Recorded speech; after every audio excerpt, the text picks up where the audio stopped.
তো এখানে হচ্ছে আমি আমার চীনা হাঁসের জন্য রাতের খাবার যেটা আছে সেটা তৈরি করতেছি। তো এখানে আমি আমার চীনা হাঁসগুলোকে হচ্ছে রাতের খাবার হিসেবে যা যা দিচ্ছি দেখেন। একটা জিনিস আমার খামার হচ্ছে আপাতত রানিং ডিমের হাঁস আছে কিছু, আর কিছু হাঁস হচ্ছে পালক চেঞ্জ করতেছে।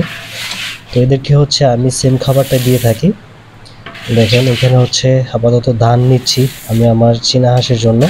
তো এখানে হচ্ছে পরিমাণ মতো ধান নিয়ে নিছি। দেখুন, তো আমি আমার ডিমের হাঁসগুলোকে হচ্ছে সবসময় এই ধানটা দিয়ে থাকি, কারণ এই ধান থেকে হচ্ছে মোটামুটি ভালো একটা ফিডব্যাক পাওয়া যায়। আর এইখানে হচ্ছে আমি একটা মেডিসিন নিছি, সেটা আপনাদেরকে দেখাই। এটা হচ্ছে জিঙ্ক মেডিসিন, জিঙ্ক গোল্ড।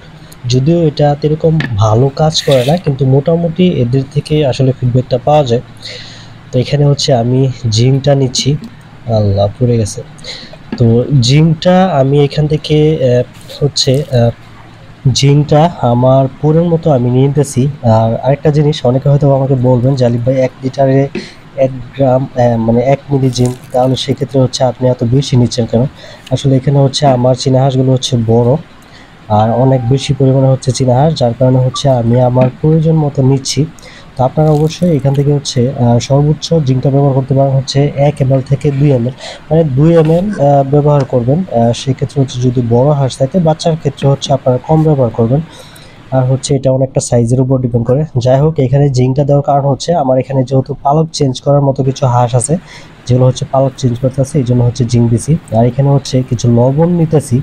আর কিছুদিন আগে একটা ভিডিও দিয়েছিলাম, এই ভিডিওতে অনেকেই আমাকে কমেন্ট করেছিলেন যে আলিফ ভাই এখানে লবণটা দেওয়ার কারণটা কি? আসলে লবণটা দেওয়ার কারণ হচ্ছে এটা দিলে হচ্ছে এটা অনেক সময় দেখবেন যে আমরা বড় হাঁসও কিন্তু ঠুকরাঠুকরি করে, যাতে ঠুকরাঠুকরির সমস্যাটা না থাকে।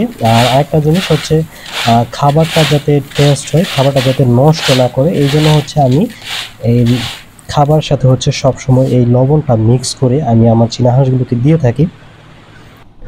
তো এখানে হচ্ছে আপাতত হচ্ছে খাবার তৈরি করা শেষ, এখন হচ্ছে পানি দিচ্ছি।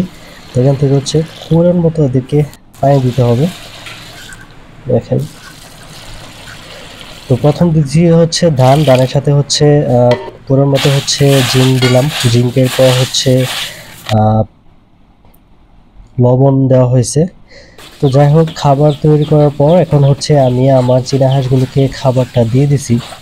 তো এখন একটা বিষয় নিয়ে আলোচনা করি, সেটা হচ্ছে আপনাদের খামারে চীনা হাঁস যখন দেখবেন যে পালক চেঞ্জ করতেছে, তখন আপনারা এদের খাবারের প্রতি একটু যত্নশীল হবেন।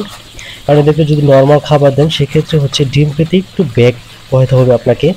আর যখন দেখবেন যে পালক চেঞ্জ করতেছে, তখন আপনারা যেই কাজটা করবেন সেটা হচ্ছে ভালো মানের একটু খাবার দেওয়ার চেষ্টা করবেন। আরেকটা হচ্ছে এদেরকে আপনারা জিঙ্ক, তারপর হচ্ছে ক্যালসিয়াম, এইগুলো হচ্ছে একটু রেগুলারলি দেওয়ার চেষ্টা করবেন। কারণ হচ্ছে যখন এদের পালক চেঞ্জ করে, তখন কিন্তু শরীর থেকে সকল পালক ঝরে যাওয়ার পর হচ্ছে নতুন পালক গজাতে জিঙ্ক এবং ক্যালসিয়ামটা অনেক ভালো কাজ করে থাকে, এবং এদেরকে পরবর্তীতে আবার ডিমে আসতে খুব দ্রুত সাহায্য করে। এই জন্য হচ্ছে আপনারা চেষ্টা করবেন যে এই যখন হচ্ছে পালক চেঞ্জ করে, তখন হচ্ছে ডিম এই হাঁসগুলোকে হচ্ছে দ্রুত ডিমে আনার জন্য আপনারা ক্যালসিয়াম এবং হচ্ছে জিঙ্কটা দিবেন। তো আমি হচ্ছে ক্যালসিয়ামটা দুপুরে দিছি, এই জন্য হচ্ছে রাতের খাবার জিঙ্ক ক্যালসিয়ামটা মিক্স করে নেয়, শুধু জিঙ্কটা দেওয়া হয়েছে। তো সবাই ভালো থাকবেন, সুস্থ থাকবেন। আসসালামু আলাইকুম।